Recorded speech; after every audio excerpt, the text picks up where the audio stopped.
Assalomu alaykum, hurmatli talabalar. Iqtisodiyot nazariyasi fanidan ikkinchi semestr uchun ikkinchi mavzuyimiz yalpi talab va yalpi taklif mavzusi bo'yicha ma'ruza mashg'ulotlarini o'tkazamiz.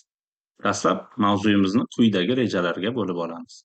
Yalpi talab tushunchasi va uning hajmiga ta'sir qiluvchi omillar, yalpi taklif tushunchasi, yalpi taklif tarkibi va unga ta'sir qiluvchi omillar, yalpi talab va yalpi taklif o'rtasidagi muvozanat va uning o'zgarishi rejalari asosida mavzuyimizni yoritib boramiz. Yalpi talab tushunchasiga to'xtaladigan bo'lsak, yalpi talab bu barcha iste'molchilar, ya'ni aholi, uy xo'jaliklari, korxonalar va davlat tomonidan narxlarning muayyan darajasida sotib olinishi mumkin bo'lgan turli tovarlar va xizmatlarga bo'lgan talabning umumiy hajmiga yalpi talab deb aytiladi. Yalpi talab hajmiga ta'sir qilishi mumkin bo'lgan, ya'ni ta'sir ko'rsatishi mumkin bo'lgan uning tovarning miqdori, sifati hamda narxga bog'liqligi bu yalpi talabning miqdoriga ta'sir ko'rsatuvchi omillar deb aytiladi va birinchi navbatda yalpi talabga ijtimoiy nafliligi, ya'ni uning mahsulotning turi, sifati va miqdori jihatdan ta'sir qiluvchi mumkin bo'lgan omillar bu ijtimoiy naflilik va uning ijtimoiy qiymati hisoblansa iste'mol buyumlarida, yalpi talabning miqdoriga qiymat jihatdan ta'sir ko'rsatuvchi omillar uning ijtimoiy nafliligi, investitsion tovarlar va ishchi kuch jihatidan hamda uning ijtimoiy qiymati hisoblanadi. Yalpi talab hajmini hisoblashda o'sha akademik Vidyanin va boshqa olimlar umumiy tahriri asosida chop etilgan iqtisodiyot nazariyasi darsligida o'sha yalpi talabni iqtisodiyotdagi alohida sohalardagi sarf xarajatlar yig'indisi sifatida hisoblash va uni ifodalash qayd etib o'tilgan. Bunda o'sha yalpi talab, aggregate demand, shaxsiy iste'mol xarajatlari, ya'ni uy xo'jaliklarining shaxsiy iste'mol xarajatlari, investitsiyalar, yalpi investitsiyalar, ya'ni xususiy sektorning investitsion sarflari, davlat xarajatlari va sof eksport ko'rsatkichlarining yig'indisi orqali ifodalash, demak, keltirib o'tilgan. Quyida demak professor Kamayev yalpi talabni real yalpi milliy mahsulotning tarkibiy qismlari bo'lgan umumiy pul miqdori sifatida namoyon bo'lishini hamda uning pulning miqdoriy nazariyasiga muvofiq ko'rinishini ifodalab bergan. Bu yerda o'sha yalpi talab pulning miqdori va uning aylanish tezligining ko'paytmasini narx darajasiga nisbati orqali ifodalanishini ham qayd etib o'tgan. Bunda o'sha pul massasi va pulning aylanish tezligi o'z navbatida ishlab chiqarish hajmi, ya'ni yalpi talab va narx darajasi ko'paytmasiga teng bo'ladi deb ifodalashimiz ham mumkin bo'ladi. Quyida demak narx darajasi va ishlab chiqarish hajmi o'rtasidagi bog'liqlik, ya'ni yalpi talab egri chizig'ini ko'rishimiz mumkin. Narx darajasi qanchalik baland bo'lsa, ishlab chiqarish hajmi, ya'ni yalpi talab shunchalik past darajada bo'lishi, narx darajasi qanchalik past bo'lsa, yalpi talab hajmi shunchalik yuqori darajada bo'lishimizni, ya'ni teskari bog'liqlikda ekanligini ko'rishimiz mumkin bo'ladi.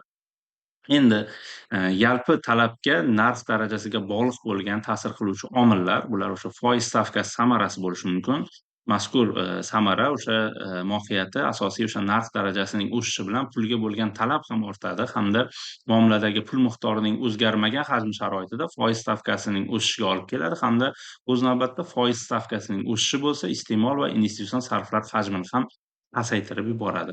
Chunki foiz stavkalari qanchalik baland bo'lsa, aholi tomonidan uy va uy jihozlari, avtomobil va boshqa bir qancha iste'mol tovarlarini sotib olish samarasiz bo'lib qoladi. Tadbirkorlar ham foizning yuqori darajasida o'zlarining nisbatan past daromad keltiruvchi investitsiya loyihalarini amalga oshirishdan voz kechishlari mumkin bo'ladi. Keyingisi narx darajasining oshishiga olib keladigan omillar o'sha iste'molchilarning pulga bo'lgan talabining oshishi va tadbirkorlarning pulga bo'lgan talabining oshishi. Bu o'z navbatida yuqorida aytib o'tganimizdek foiz stavkasining oshishiga olib keladi va iste'mol buyumlariga talabning pasayishi hamda ishlab chiqarish omillariga talabning pasayishi orqali yalpi talabning kamayishiga olib kelishi mumkin. Keyingi omil bu boylik samarasi, ba'zida o'sha real qisqa qoldiqlar samarasi deb ham aytiladi. O'sha narx darajasining oshishi bilan moliyaviy aktivlar, ya'ni bank omonatlari, aksiya va obligatsiyalar ularning real qiymati pasayishini anglatadi. Buning natijasida aholi daromadlari ham kamayib, ular tomonidan sotib olinishi mumkin bo'lgan tovar va xizmatlar miqdori ham kamayib boradi. Uchinchisi import tovar xaridlari samarasi bo'ladi. Bu narx darajasi o'sishining u yoki bu mamlakatdagi ichki va jahon narxlaridagi nisbatiga ta'sir orqali namoyon bo'ladi. Mamlakatdagi narxlar umumiy darajasining oshishi chet el tovarlari narxi o'zgarmagan holda, sekinroq o'sgan holatda milliy iste'molchi uchun chetdan xorijiy tovarlarni olib kelishni foydali qilib qo'yadi. O'z navbatida mazkur mamlakat tovar va xizmatlarini xorijiy iste'molchilar tomonidan xarid qilish hajmi ham qisqarib boradi. Natijada bu mamlakatning eksport hajmi kamayadi. Eksport hajmining kamayishi va import hajmining oshishi sof eksportni va natijada yalpi talabning umumiy hajmini ham qisqarishiga olib keladi. Keyingisi yalpi talabni hajmiga narxdan tashqari omillar ham ta'sir ko'rsatadi. Biz yuqorida qayd etgan omillarimiz narxga bog'liq omillar bo'lsa, narxdan tashqari omillar bu iste'mol sarflaridagi o'zgarishlar, ya'ni iste'molchining farovonligi, ularning kutilmalari, iste'molchining qarzlari, soliq yuki va boshqa omillar iste'molchilarga ta'sir ko'rsatsa, investitsion sarflar, ya'ni tadbirkorlik sektoriga foiz stavkalari, investitsiyalardan kutiladigan foyda, soliqlar va ortiqcha quvvatlar hajmi ham o'z navbatida yalpi talabni investitsion sarflar ko'rinishida kamayishiga yoki ko'payishiga olib kelishi mumkin.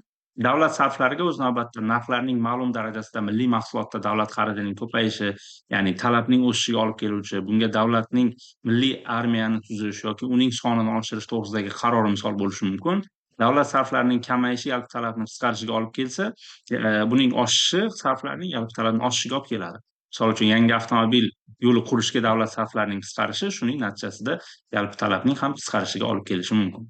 Sof eksportdagi o'zgarishlar ham aynan sof eksportning ko'payishi yalpi talabni ko'paytirishi, misol uchun eksportni yuqori darajada chet ellardan milliy tovarlarga bo'lgan talabni oshiradi. Ikkinchidan, importning qisqarishi milliy tovarlarga ichki talabning kamayishini taqozo qiladi.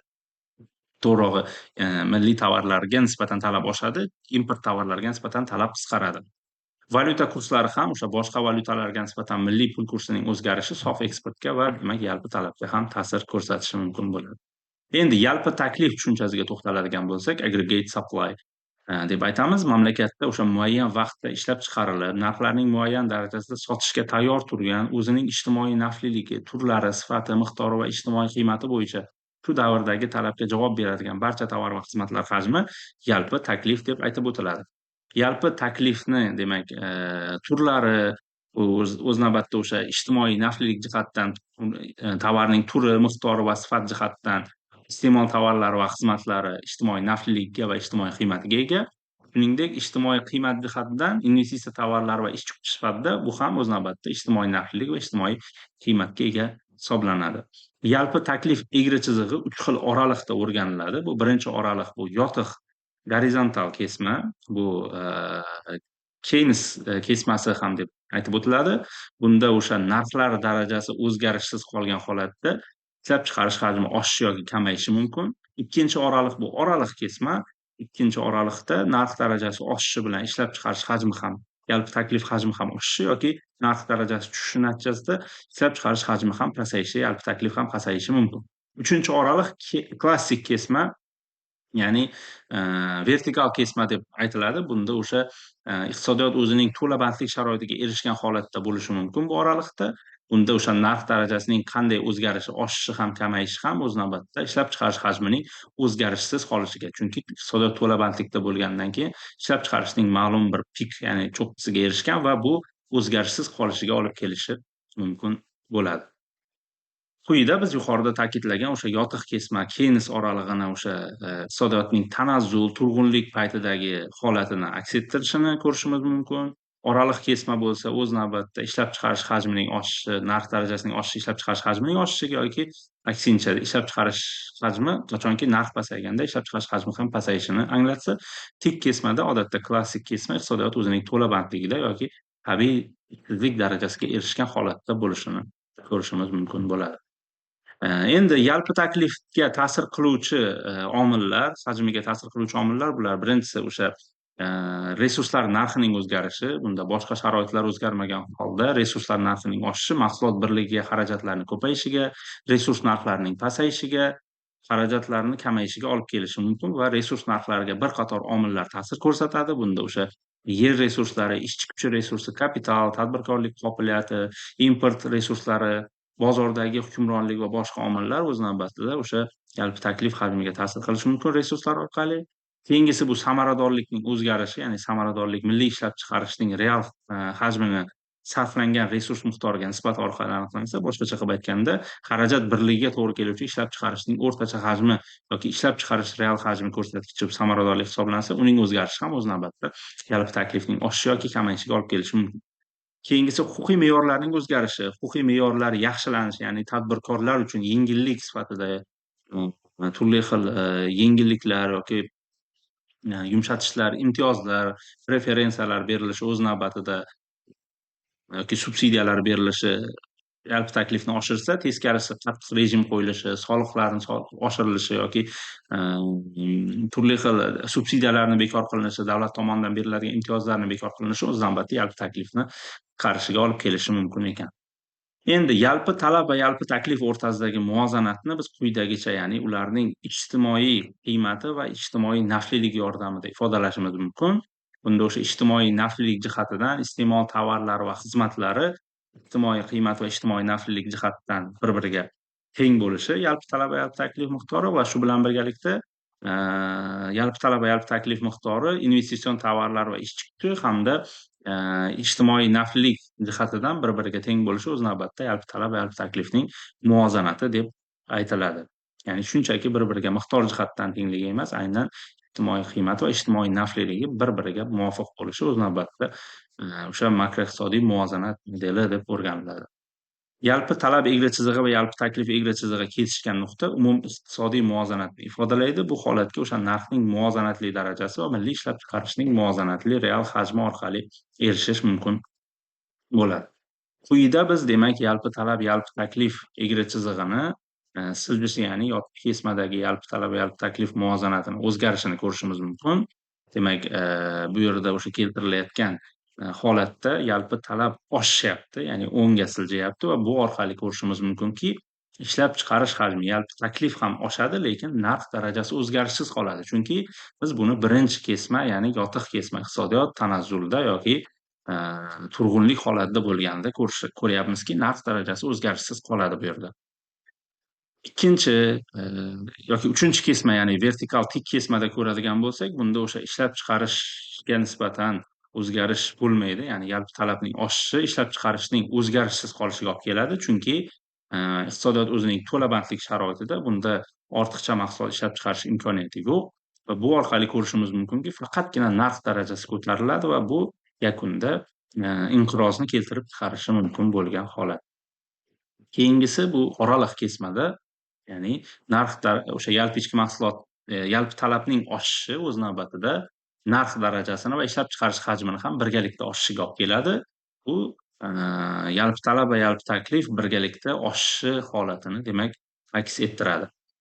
Quyida demak Xrabkovich samarasi keltirilyapti. Biz yuqorida aytib o'tgan oraliq kesmada narxlarning oshishi kuzatilishi mumkinligini qayd etdik, lekin bu Xrabkovich samarasi deganda o'zi nimani nazarda tutiladi? Xrabkovich so'zi o'z navbatida g'ildirak faqat oldinga aylanishi, lekin orqaga aylanmasligini bildiryapti. Bu orqali demak iqtisodiyotda narx darajasi yalpi talab oshganida ko'tarilishi mumkin, lekin yalpi talab tushganida narx darajasi qisqa muddatli oraliqda pasaymasligini har doim ham aks ettiradi. Ya'ni narx osonlik bilan ko'tariladi, lekin juda qiyinlik bilan sekin pasayishini demak aks ettiradi.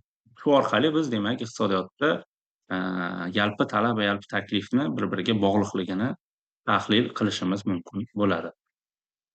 E'tiborlaringiz uchun rahmat. Bu mavzu yuzasidan savollaringiz va fikr-mulohazalaringiz bo'lsa, quyidagi keltirilgan elektron pochta manzillari orqali murojaat qilishingiz mumkin. Salomat bo'ling.